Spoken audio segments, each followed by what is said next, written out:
What's wrong with the one on the left? Any trees too close? The trees are very close. Embers underneath the house. Yep, absolutely. So the one on the right, could that even be a little bit more intensely managed, maybe from a grassland perspective as well? And maybe pruning of some shrubs that are in close proximity to that home as well. So yeah, it is a better scenario on the right as opposed to the left in a bushfire. Full stop. But yeah, it is hard to actually sometimes tell people to, you know, who may want to escape to areas like this to actually prepare their homes as well from a bushfire perspective.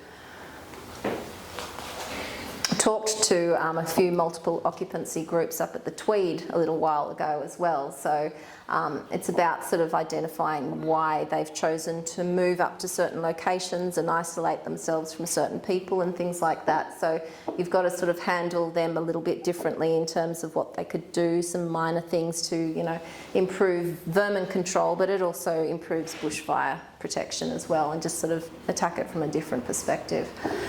So houses catch alight by three ways: direct flame, radiant heat and ember attack.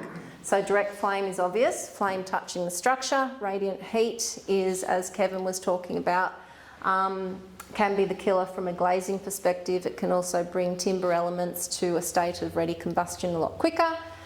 And then ember attack is bits of burning debris that can cause not only spot fires ahead of the fire front, but they can land in gardens and start garden fires. And if your gardens are abutting your dwellings or your windows, your long industry homes with timber red cedar framed windows, then it's obviously not great. So out of those three elements, can anyone tell me the element that causes the most damage to houses?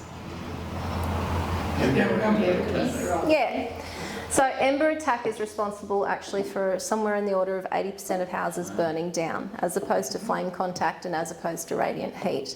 And it's those little firecrackers that aren't only spotting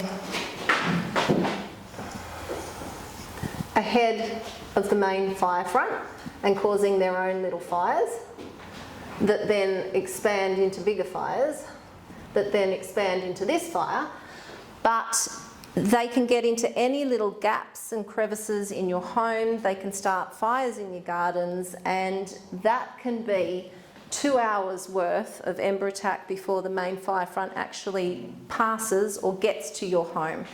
So they're not like, it's not like ash off the tip of a cigarette. They're little firecrackers, and what I'm going to show you now, if it's all right, is a video that illustrates ember attack. It also illustrates flame height, radiant heat. It was taken from Channel 7.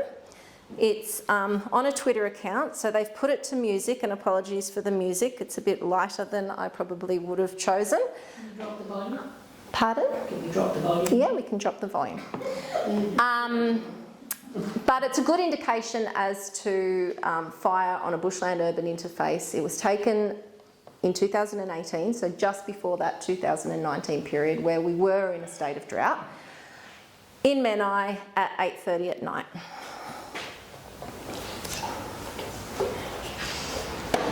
Actually,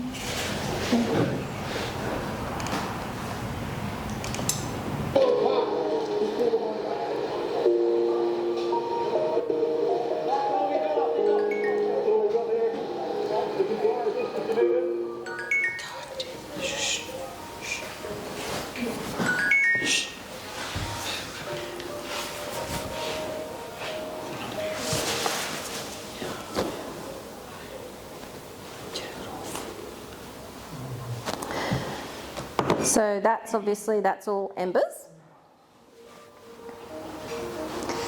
It's a forest fire scenario, so you've got material burning up through all levels of the forest. It's not even significant that it's night time, because during our experience it was that dark In the middle of the day, yeah.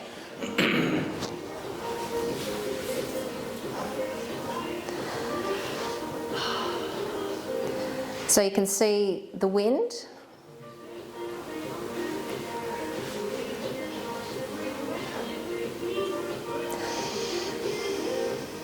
can see they sort of turn from a jet nozzle to a fog nozzle from a radiant heat perspective to give them some relief from the heat, in my mind, and no doubt in the mind of the guys at the back.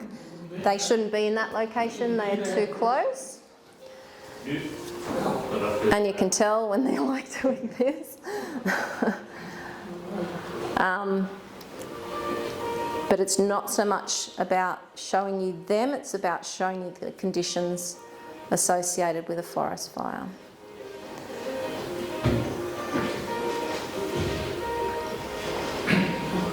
And that's what we're talking about in terms of the flame height.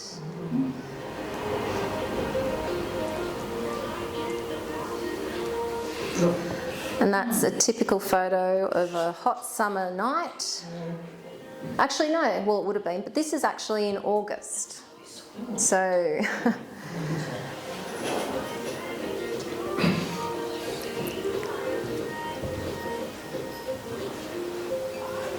RFS doesn't recommend you fight fires in shorts. T-shirts. and on top of a roof. Yeah, with your little garden hose. No.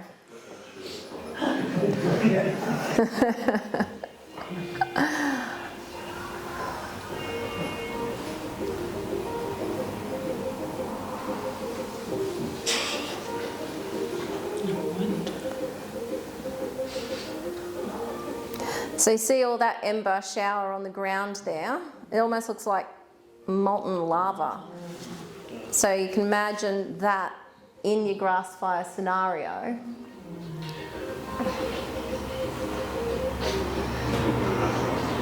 It's soon light up that grass.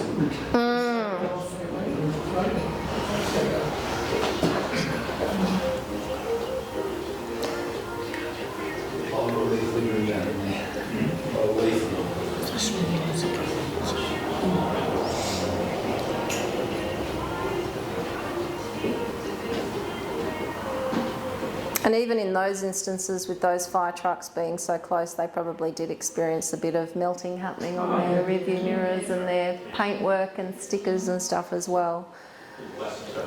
Yeah, exactly.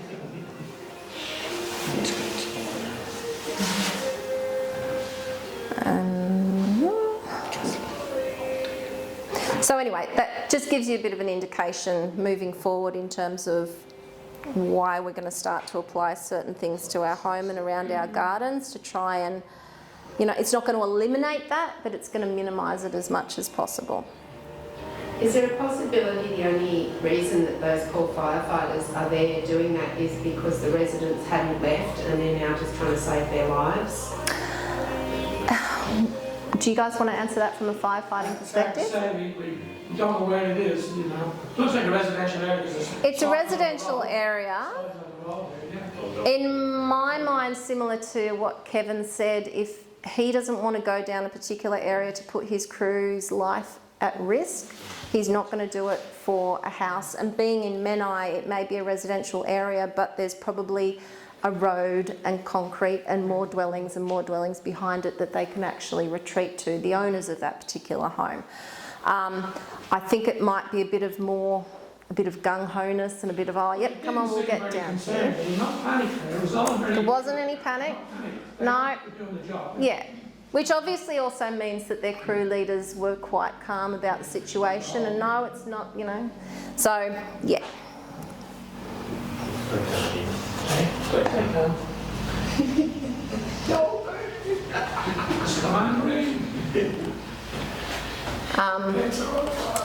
But I did show that video to my boss, my old boss, who was fire control officer of Hills District, Rural Fire Service, John Hodgel. He's been in the Rural Fire Service for so many years. I thought he'd be commissioner at one stage, but he's retired now. But he was even like, what are you doing? Like, you know, pull back, come on. And he's also one, he comes out with these statements. He comes out, you know, Linny, you can have a fire in the bush, but it's not always going to be a bushfire. I was like, oh, okay, all right. So he's like a man of wisdom and words, this man. And yeah, another one was, you know, oh, John, I think it's going to be a bad fire season. Well, no, it'll be a fire season, you know. Might not be a bad one, but it'll be a fire season. So anyway, I digress. Okay, so looking at that photo is taken after a fire down in the Shoalhaven area. What stands out the most, given the fact that everything behind here is burnt, what stands out the most about this photo in terms of its appearance, its protection? Well irrigated. Green area. They must have been on town water. Yeah, they don't want to conserve their water, do they? Nah. So yeah, absolutely. You've got green grass. It's obviously been irrigated by either pop-up sprinklers or some form of irrigation. There's been water there more than once. Yes, absolutely. And it's quite strange to actually, and whether it was slightly photoshopped, I'm going to say I'm hoping it wasn't, but and I don't think it was, but in saying that, it's quite odd to not see some form of little burnt patch in that green grass, even with an irrigation system. Doesn't show you all the tyre tracks the trucks going across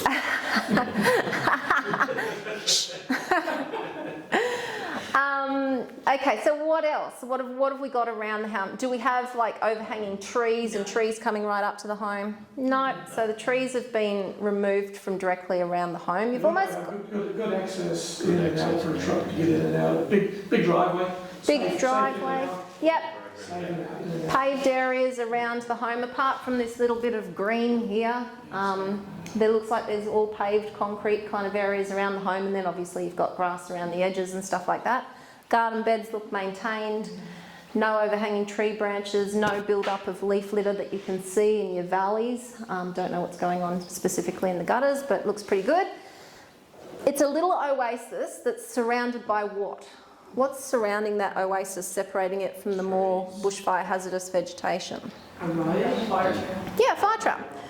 So this is just another good property planning. If you've got the space, you've got the flatness, you've got the ability to put a fire trail in to separate your little green oasis from the rest of the bush, that's an awesome idea. Because probably what has happened, which has aided in the intensity of the fire not impacting this home, is you've probably got, and you can see tyre marks, fire tankers possibly coming in and around here and back burning towards the fire. Does everybody know what back burning is? Yes, no? Yeah. Yep. Okay. So it's a strategy that I think is quite good in the event of a fire if the conditions are right, if the weather conditions are right. But it's basically taking away that fuel under a semi-controlled sort of a state anyway, before the main fire front approaches that fuel and that kindling to ignite it under its intensity. It's got nothing to burn if you've back burnt into it. Or it's got less to burn by putting in back burns and things like that. And that's one of the strategies for firefighting that Rural Fire Service use and other firefighting agencies use. Okay.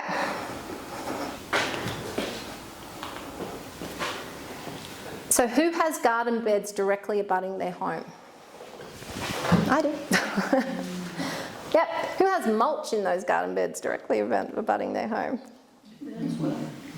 My husband's a forester, so I get it for free. I love my mulch. I had a theory with mine that worked, but I wouldn't necessarily rely on it or recommend it. It was so wet because I put so much water into it. Perfect. But that might not always be the case. Yeah. But if you can wet it down, wet it down. Absolutely. If you've got enough water to wet it down, wet it down.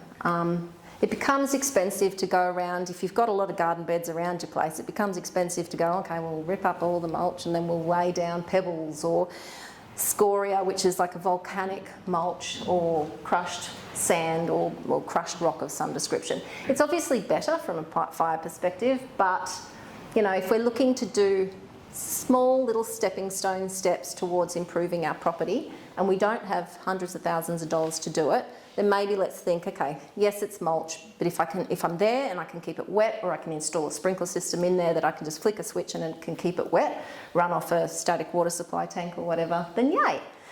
The thing here is this garden burnt down. I think that may have been some form of, I don't know if it was a Banksia or not. Anyway, there was a garden bed there, it ignited and it caused, from radiant heat as well as what was happening on this side of the fence, it caused the cracking of the window.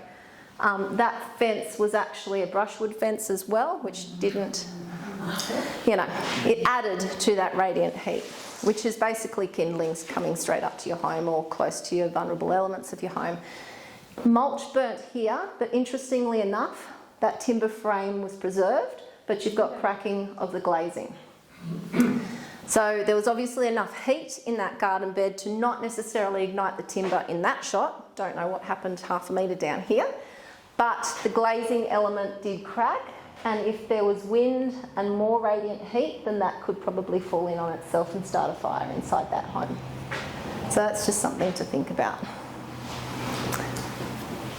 My house was built in about 1974, and I know that it's got very, very thin, weak glass. Is anybody here under the same boat in terms of your age of your building? So yeah, I have a lot of those ceiling to floor windows, and I almost think, don't put the subwoofer on because you're going to smash the window.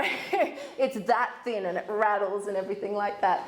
So in a lot of these older, like long industry homes or whatever they might happen to be, there is thinner glass in them, and they are obviously more vulnerable to cracking under radiant heat. An example of that at my place. When I say that the mulch goes up to my house, it goes up to a very wide veranda the whole way around that's steel and concrete. Mm-hmm. So those windows were okay, but the one part of the house where it didn't have veranda, Yep. those were the windows that broke. Yep. Yeah. Yep. There you go. Prime example. Mm-hmm. That's good. So with regard to plant choice, there are some plants that you can go to your local nurseryman and give him some attributes, I guess, of things to plant that are more fire retardant than others. It's not necessarily saying that, oh, it's not going to burn and you plant this, you'll be fine. Because as we know, after 3 years of drought, anything can burn. And I know I had variegated gingers out the front of my place that looked like they were on death's doorstep. They were that yellow and that crispy and that like ready. Any other normal day or winter period, they're fine. You know, they're big glossy leaves, you know, a lot of moisture content, but during the drought period, they were ready to go. But in saying that, in terms of planting attributes, look for, if you're looking at planting canopy species or taking canopy out or trees out, look at maybe getting rid of the rough bark trees first, or the stringy bark trees, those that actually can carry fire up into their canopy or can have a lot of production of embers from burning stringy barks and things like that.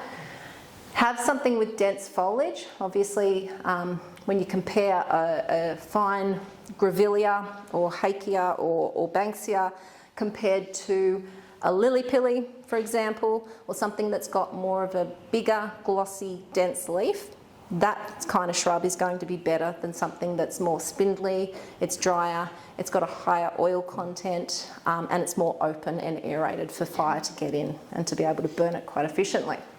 Certainly what I recommend is in the first 30 metres, keep everything to a maximum height of about 1 metre. Yep. Because if you're looking at a plant at 1 metre high, you're looking at a 2 metre flame height. Perfect. Certainly some plants don't burn near as well as others, but given the right conditions, even steel burns. So, Yeah, exactly. but yeah, certainly things like the ferns, I mean, they're just brilliant. And the great thing about a fern is it comes straight back after the fire. Yeah. So they're really fast to regenerate. Things like your xanthoreas, you know, they're great. Generate straight after the fire, but don't burn with any intensity whatsoever. Yeah. And it gives you lots of greenery around that first 30 metres, but it's defendable. Yes. And that's the thing, you need to get your fuel load down so that you can defend. Absolutely. Thank you, Kevin. And that's a good tip. And even xanthoreas, that's good to know. So it does help to actually go and talk to, you know, somebody who's in the know from a nursery perspective on plants and has actually seen them and how to defend the damn thing as well. You want to save that grass tree? God, it's probably hundreds of dollars worth. Just one question. I'm wondering, amongst the people here who had fires on their property, if you had any rhododendrons and how they fared in the fires. 50-50 return rate.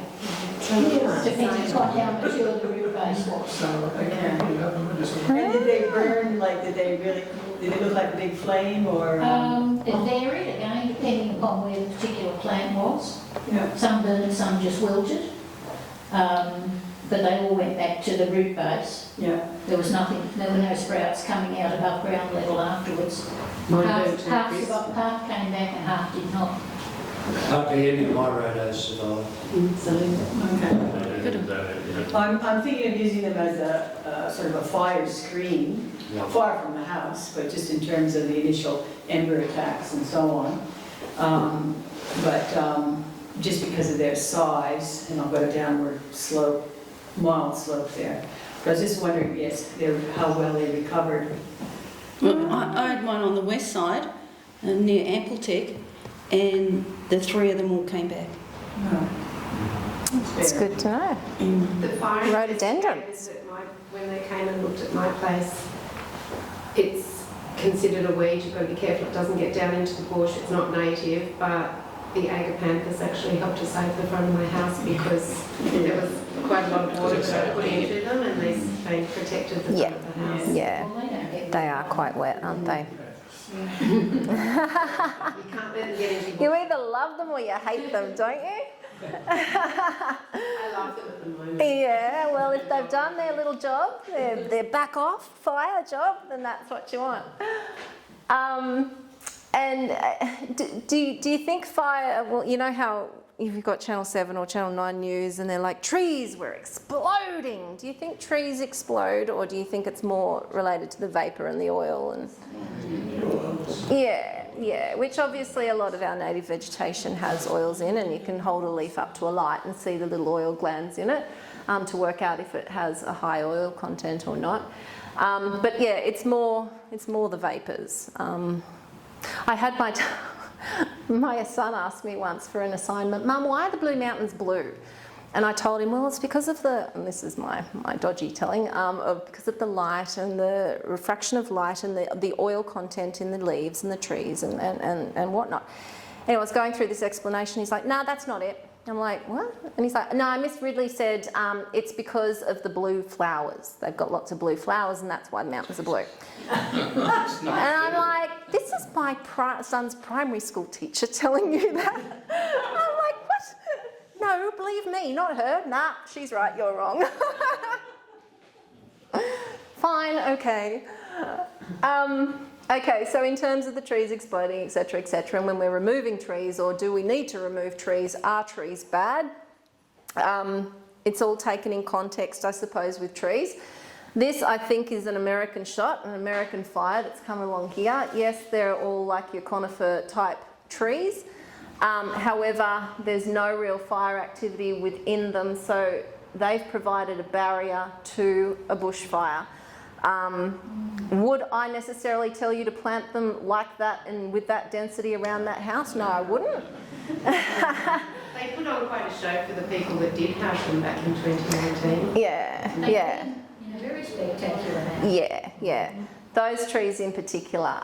If you've got deciduous type trees, or you've got a line of trees that have been planted there from a privacy perspective or from a wind perspective, if they're out away from your home, and remembering that little inner oasis and that low vegetation directly around your home, if they're 10 metres, 20 metres more, 30 metres out from your home, and they're providing a buffer between your home and the native vegetation on the other side of them that's burning, and there is also another buffer on the other side of that. So, for example, I need an eraser.